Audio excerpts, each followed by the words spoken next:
So it's 9:03. Today is Thursday, May 20th.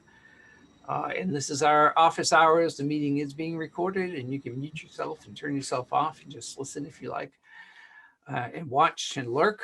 But it's our chance to kind of update you on anything interesting that we have and for you to ask questions that we'll desperately try not to answer. At least off the cuff and without legal advice. So with that, Not like the old days, Paul. when we just like give authoritative answers, and see, now that it's being recorded, I can't say, what? I never said that. You must have misheard. So one of our big news this week is we have our technical assistance grants out.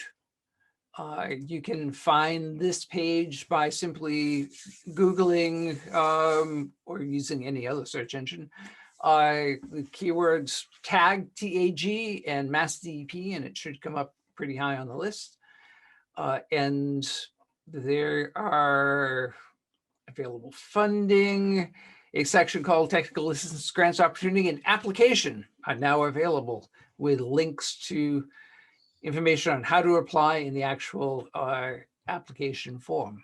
So if you know of groups that you're working with that could benefit from having some money to pay for expertise to help them interpret, understand, work through the public involvement process at particular sites, this would be a good opportunity.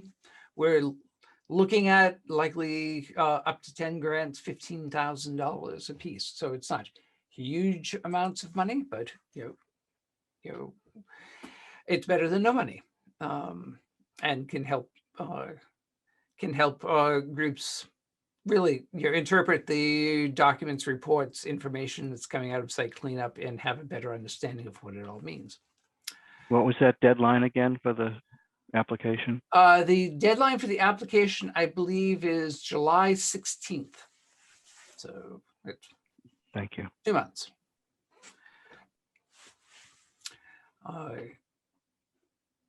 And there's more information about who's eligible and what the eligible activities are and that sort of thing. The key thing here is that the money can't go to actually generating new site data or doing cleanup. So it can be used to analyze split samples, however, but it's not a cleanup grant. It's not. You may have some people may have noticed that DEP tweeted this information yesterday, and it came out. Unfortunately, the headline on the tweet implied that it could be used to convert brownfields into playgrounds, which was not the intent of the tweet. It's neither specific to brownfield sites nor specific to playgrounds, and certainly not to be used in construction activities related to that. We don't write our own headlines. But it is for provide mostly technical assistance, information, interpretation sort of things. So that's our big news. We're still waiting on the go ahead for the MOSPR grants, the announcement awards, and I'll send another email up to Jane to find out where that is after this meeting. But it should be out shortly. And kind of then we'll put PFAS off for a little while. We were talking earlier about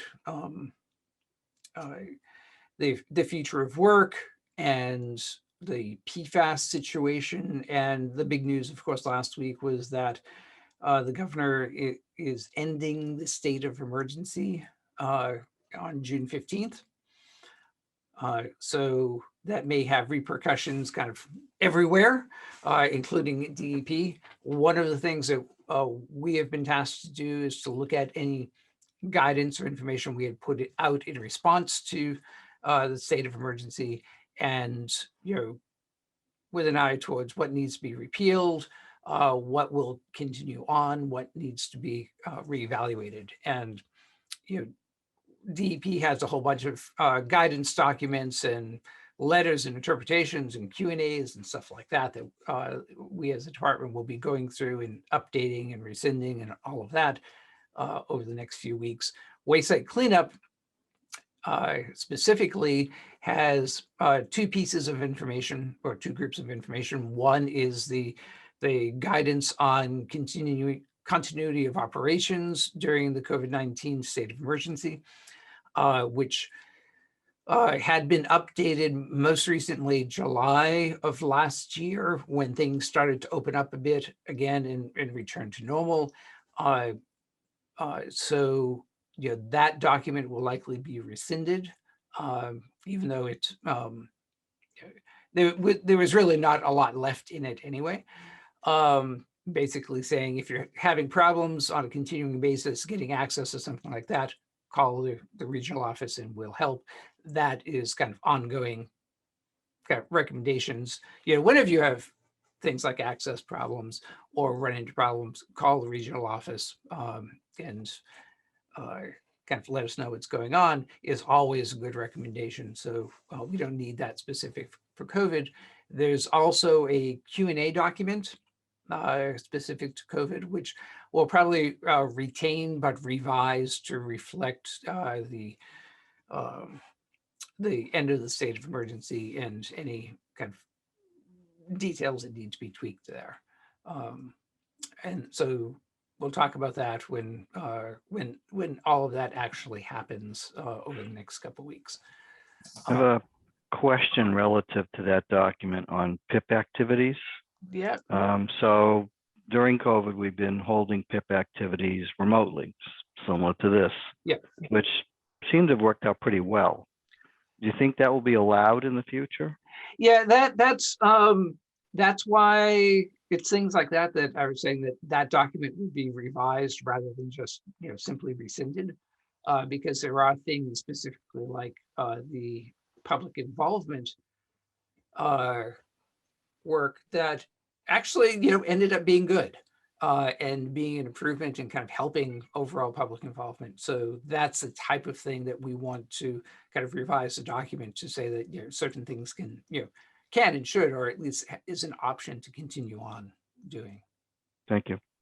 And the same, just like these meetings and the advisory committee meetings, one of the things we have to figure out as an agency is kind of the extent to which we're incorporating kind of online virtual meetings into our normal day-to-day operations, certainly more than we had pre-COVID. And that will be tied to how we're dealing with the future of work and what our office space is going to look like and what kind of technical resources we have. There's a version of all of this where DEP doesn't have big conference rooms anymore, or other agencies or something like that. So maybe we never have big meetings like we used to, or more likely there's going to be some mix of in-person and virtual. And how do you actually do that? It's a lot easier to do all virtual than it is to do that mix. So we'll try to figure that out. But for the Q&A, there are things like that in the Q&A that are really worth keeping. That we're not going to. So we don't want to simply rescind it. We want the Q&A to kind of lay out, what good things we can keep and as we move ahead. And like there's another one in there about the email communications to the to cities and the boards of health and all of that, that I think the Q&A notes that the MCP reg changes will kind of allow that anyway. So continue doing it. So I don't think things like that we're not going to pull back on. But we want to be clear that it will continue even though the state of emergency is over, thus the revision notes. So we'll have that, and we can, as there aren't that many Q&As, so as we get closer and actually look at them in detail and propose some revisions, we can probably talk about them here as well. Oh, we might as well go to PFAS then. And my favorite charts. Okay, PFAS, the weekly PFAS update. Here you go.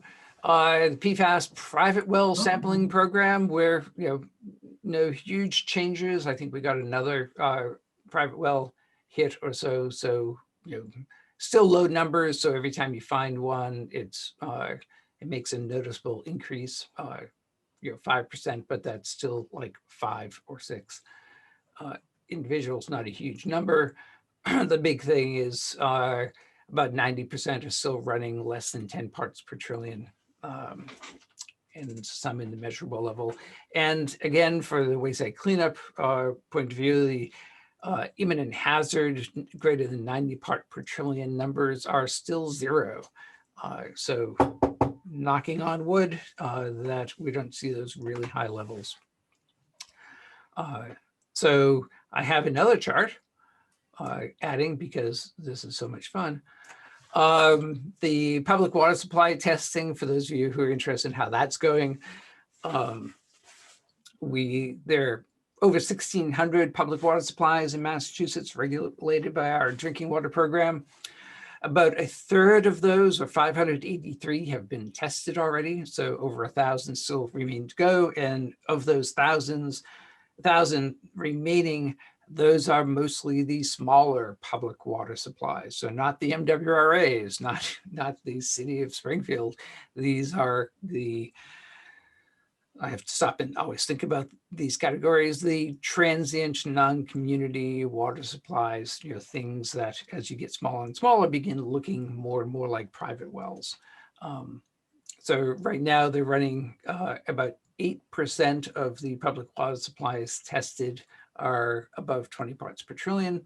That's about 49 or so of the numbers tested. You can do the math and figure it out, but I think it's around 47, 49. And the actual list of affected public water supplies is on the DEP PFAS page in that storyboard. And so you can look at that and get more details about those individual ones. Now that we're getting up in numbers on the private well supplies, the program, the drinking water program is kind of testing out some storyboard, I think they're called storyboards, versions of ways to present the data on the website as well for the private well side of things. So at some point, this will be redundant to what's already available on the web. Paul? Yep. It seems like you have it broken down a lot more for the private wells. I was just wondering if you have those kind of data for the public wells, NDs less than 10, whatever. So somewhere, I'm sure, well, I know exactly where it exists. It's not readily available to me in a nice chunk. It would have required a lot more digging than I was prepared to do this morning. If you are interested in any particular, it's a lot easier to get the information if you're interested in a particular public water supply, because the sampling data is available on the EEA data portal. And you can put in the public water supply name and the fact that you want to look for PFAS 6. And I would recommend putting in the dates as well, because there's a lot of information on that portal. And you can pull up the actual monitoring results for any particular one. The summary of kind of findings across water supplies is a little bit harder to come by, and I'll poke around and see if there's a nice easy place where the drinking water program has summarized it for us. But like I said, I didn't have this morning when I put the chart together. I took what I could. Thank you. But I'll look. It did occur to me too. It would be nice to have a parallel, a similar kind of chart, but it wasn't quite there. And then, so one issue that came up, or one item that came up at the beginning of the meeting was the fact that the statewide PFAS task force created by the legislature is scheduled to have its first meeting. DEP is a member of that. And to answer the question that came up, my understanding is that the commissioner will be attending those meetings, at least in the early going, and calling on staff as needed to either attend with him or provide information to him. So I understand that there will be a presentation at the first meeting from DEP on kind of what we know about it in the environment, kind of what it is, where we're finding it, what the likely sources are, kind of, and what DEP is generally doing about it. So presentations that you guys have heard quite a bit in various forms.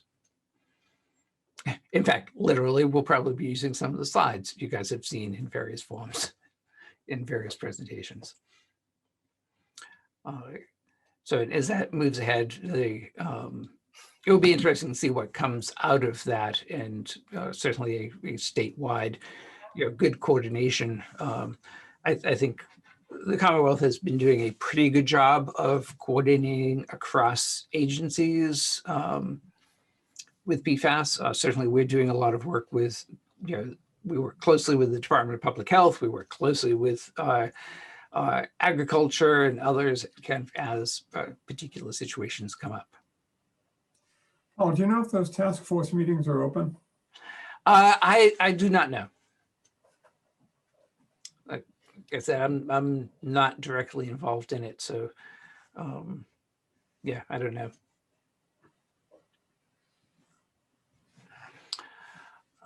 And I think that is all that I have. The MCP revisions are about to move ahead to internal review and approval,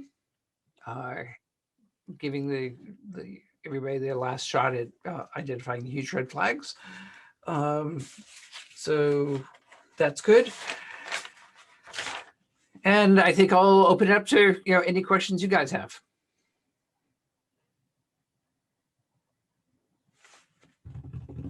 Yes. Hi. Ms. Rundle. Hi. Yes, thanks. I missed the beginning of the conversation right when I signed on about, it sounded like it was about PFAS as well. I'm curious about if the types of wells are being tracked from the residential sampling, and if that information is coming from just the homeowners. This came up in a committee meeting recently to see if DP's kind of creating that entry as part of the database. Yeah, so when the homeowners sign up, they are asked about the construction of the well.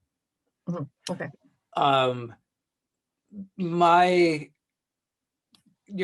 The type of information you get from that, I Right. suspect is across the board. Right. When one comes up with an elevated level and there's more kind of interaction with them, first from our drinking water program and then from wayside cleanup, one of the things that we ask more specifically about is well construction. So we are trying to get more and better information about that. So far, in the 5 and 6 Right. well range, so we can't make sweeping generalizations Right. about Right. this, but it is one of the things that we want to know about. Right. So you ask when they sign up, but then if you get a hit and they go back for confirmatory sampling, does anyone other than the homeowner provide more information? Like check out the well? Does someone actually go and kind of check out the well?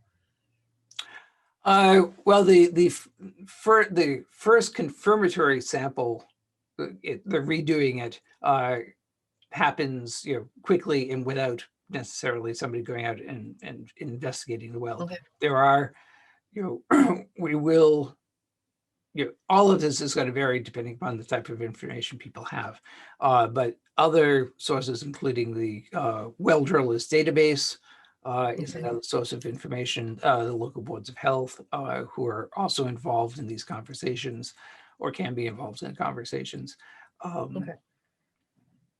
So it's going to depend Okay. on the level of investigation. And kind of if the first response is the homeowner says, oh yeah, I have all of the receipts and descriptions from the well Right. driller here. Right.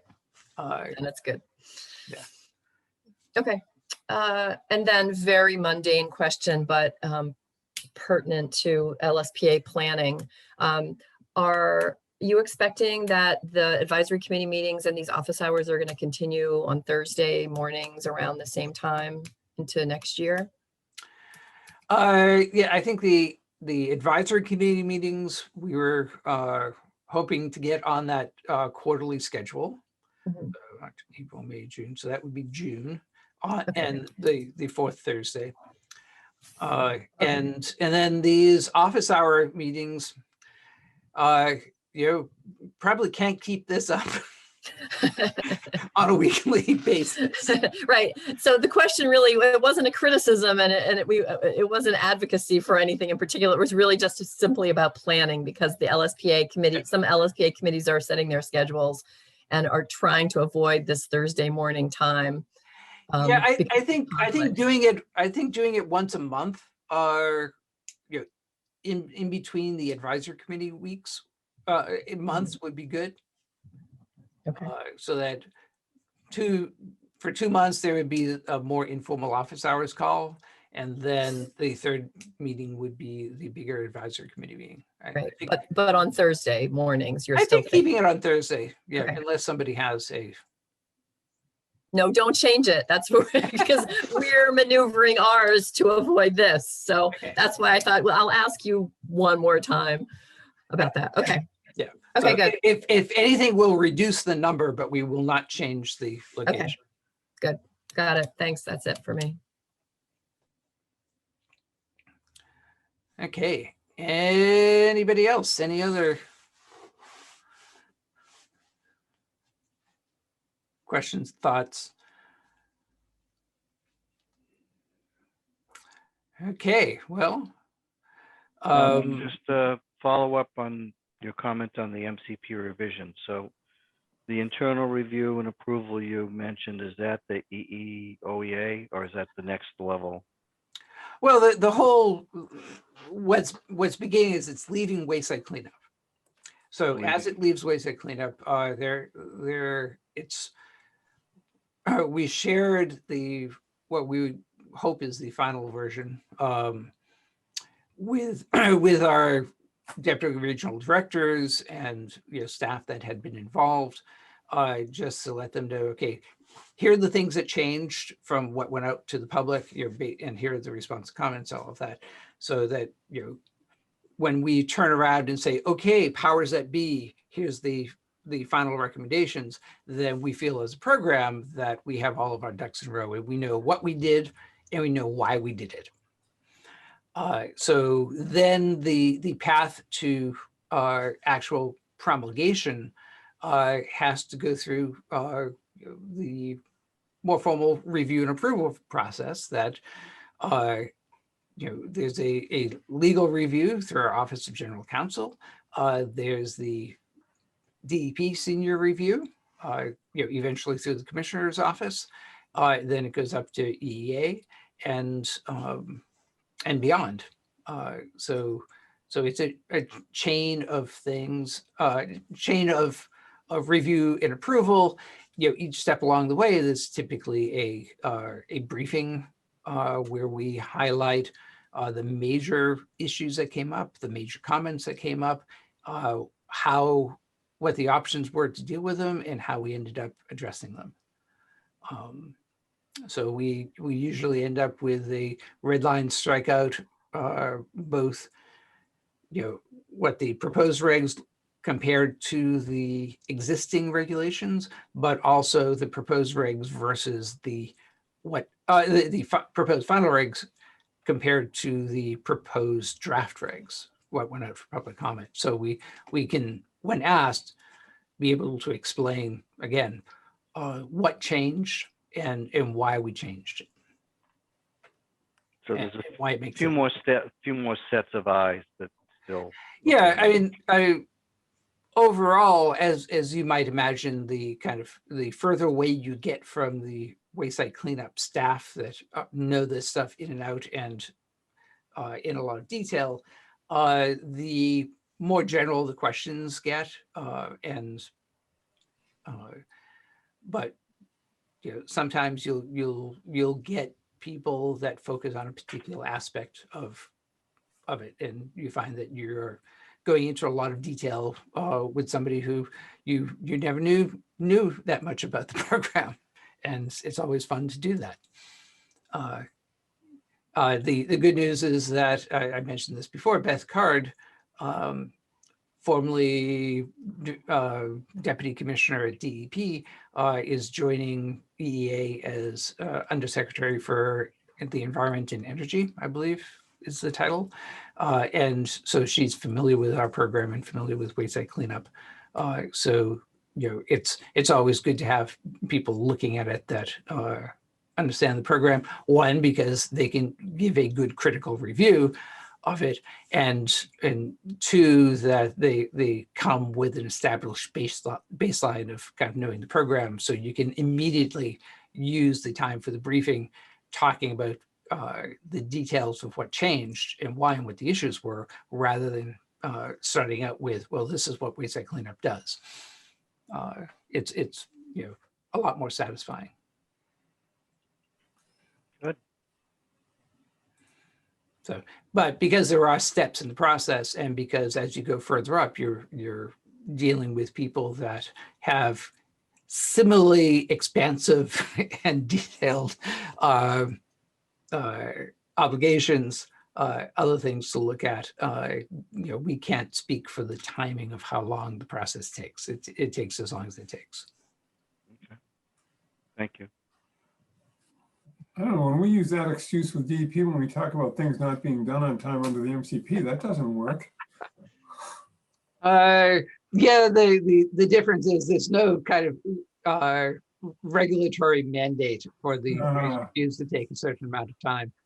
That's the difference. Yeah, certainly at DEP's level, we loathe regulating ourselves. We're very careful, you know, to minimize how often we regulate ourselves. And as much as we try to put time limits on kind of the people above us and how long we will give them to review and approve our work, that never works. True that. I don't know why. And if I could just chime in, because Paul always could use a pat on the back, is like, as someone who works across state lines, MassDEP's communications and timeliness is generally an order of magnitude better than some of our other states in New England that we interact with. So I'm not complaining about MassDEP's process. Well, I second that, certainly. Yeah, amen to I that. think we all would. well, thank you, but it can always be improved. And, you know, the least we can do is let you know what the process is. And then say, you know, we don't know how long we'll take, but at least here's the process. Yeah, that level of transparency we can give you. So there's something in the chat.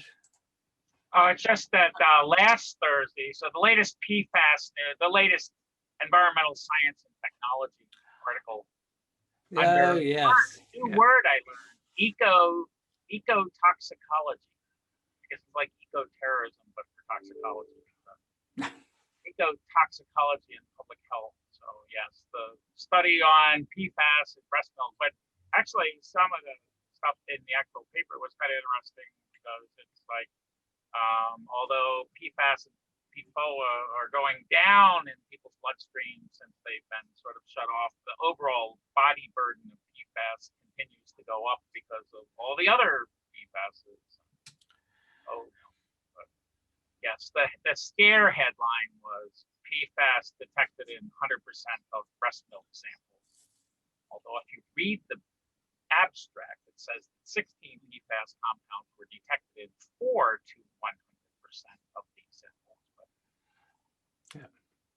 As I heard on NPR this morning, President Lincoln, one of President Lincoln's secretaries, a guy was one of forget who it was, the commentator on NPR was reading, said that he wrote a note saying how the newspapers just love to grab on to sensational things, run with them.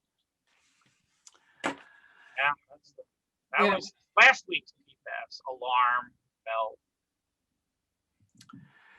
Yeah, there's always one every week. Yeah. Not much anymore, not every week.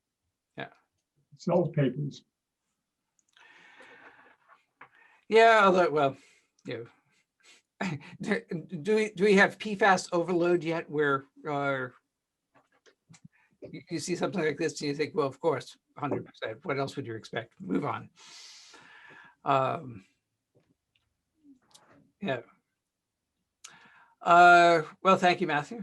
So any other questions, PFAS related or not, or items to bring up? My non-work related item for the week was we were out at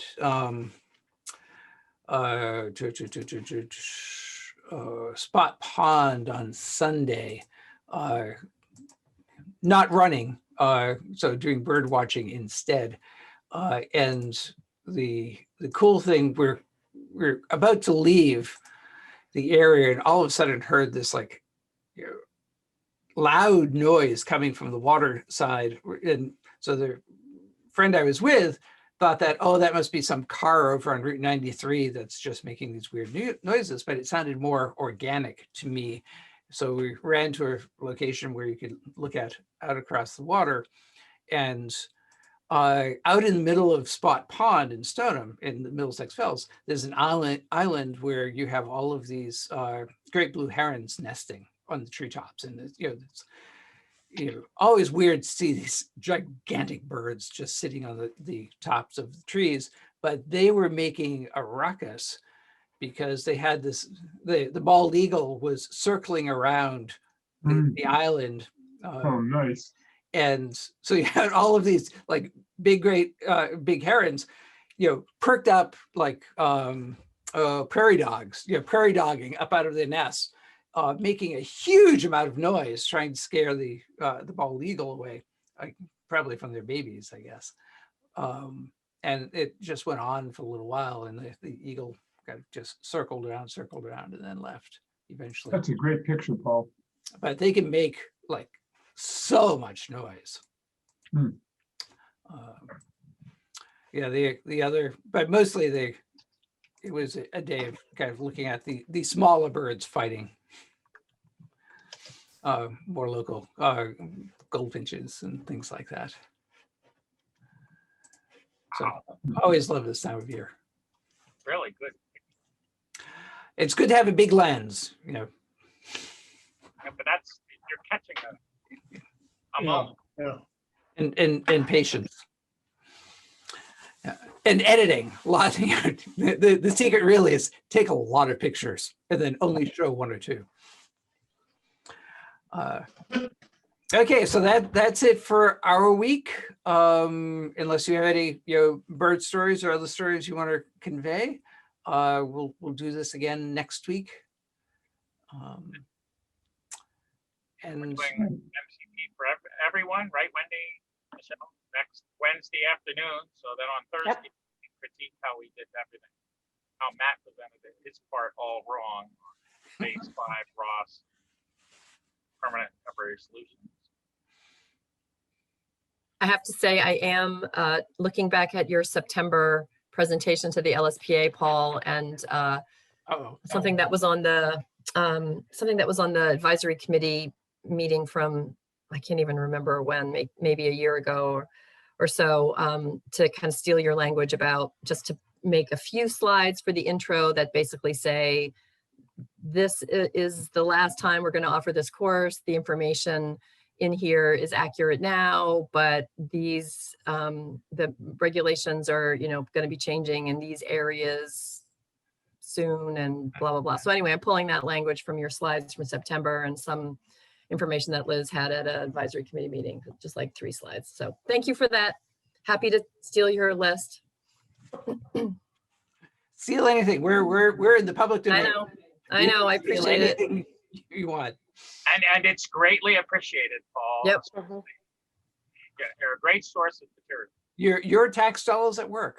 Yes. Well, not mine. I'm in Rhode Island, but other. Oh, well, yeah. Oh, so this is like a freebie for you, eh, Matt? Yeah, it is. Something like We're going to have to figure out a way to get you to contribute. Okay, well, see you all next week then. Have a good weekend. Enjoy the weather. Enjoy spring. Thanks, you Thanks, too. Take care. So long, everyone.